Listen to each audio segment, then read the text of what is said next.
오늘 아침 신문 시작합니다. 텔레그램을 통한 딥페이크 성범죄가 사회 문제로 떠오른 가운데 SNS는 물론 인터넷 커뮤니티가 또 다른 성범죄물 유통 경로로 악용되고 있다는 기사 먼저 보겠습니다. 네, 서울신문입니다.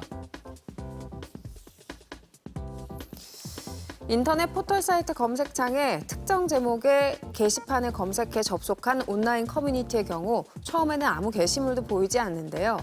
운영진으로부터 비밀번호 성격의 코드를 받아 로그인하면 불법 촬영물과 성매매 후기 같은 게 수두룩합니다. 친목 도모나 취미 공유를 위해 만든 일부 온라인 커뮤니티가 성범죄의 온상이 되고 있는 건데요.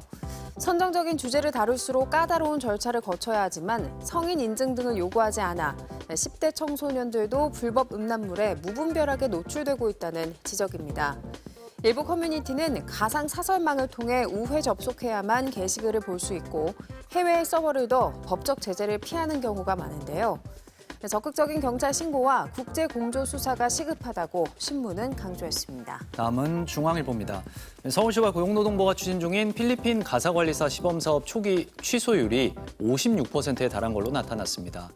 서울시가 선정한 157개 가정 중 절반 이상인 89가정이 계약을 포기한 겁니다. 서울시는 기존 신청 가정을 대상으로 추가 모집을 진행해 142가정과 최종 계약했는데요. 영어에 능통하다는 소식에 초기 경쟁률이 5대1에 달하는 등 인기를 끈 데 비하면 예상 외의 결과죠.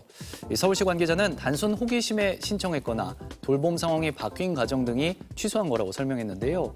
중산층이 이용하기에 비용이 부담된다는 지적도 나옵니다. 지난해 30대 가구 중위소득은 509만 원인데 하루 8시간, 주 5일씩 필리핀 가사관리사가 일하면 한 달에 238만 원을 써야 하고요. 비용을 감당할 여력이 없어 중도 포기했다는 분석도 나옵니다. 이어서 국민일보입니다. 지방 소멸 현상이 가속화하는 데다 고속열차 이용객도 늘어 고속 시외버스 승객이 급감하고 있습니다. 적자를 버티지 못하고 폐업하는 지방 버스터미널도 늘고 있는데요. 국토교통부에 따르면 지난해 고속버스와 시외버스 이용객은 각각 2,200만, 8,600만 명으로 코로나 확산 전인 2019년 대비 각각 69%와 58%에 불과했습니다. 버스 이용객 감소의 가장 큰 원인은 지방에 사는 사람 수 자체가 줄었기 때문으로 분석되고요. 코로나 기간에 자가용 이용이 늘고 KTX나 SRT 등 고속열차 선호도가 높아지면서 운송회사들은 이중고를 겪고 있습니다.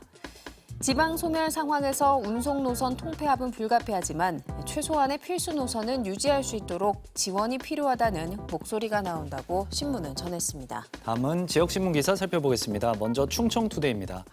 전국 성면 피해자 10명 중 3명이 충남도민인 것으로 나타났습니다.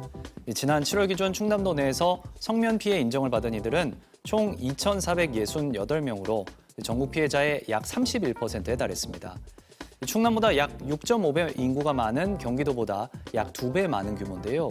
전문가들은 전국 폐성면 광산 38곳 중 25곳이 충남 지역에 있어 성면 노출 가능성이 크다고 분석하고 있습니다. 끝으로 재민일보입니다. 제주 지역 해수욕장들이 공식 폐장했지만 늦더위에 물놀이를 즐기려는 피서객들이 몰리면서 안전사고가 우려된다는 기사입니다. 제주시와 서귀포시는 15일까지 통제 요원을 연장 배치하는 등 막바지 해수욕장 안전관리에 나섰는데요. 개장 기간과 비교하면 안전요원 수가 대폭 줄어든 데다 구조 인력이 아닌 안내 요원만 많은 상황인데요. 폐장 이후에는 해수욕장 이용관리법에 따라 입욕 시간 등을 강제할 근거도 없어 피서객이 스스로 안전수칙을 준수하는 게 그 어느 때보다 중요하다고 신문은 강조했습니다. 지금까지 오늘 아침 신문이었습니다.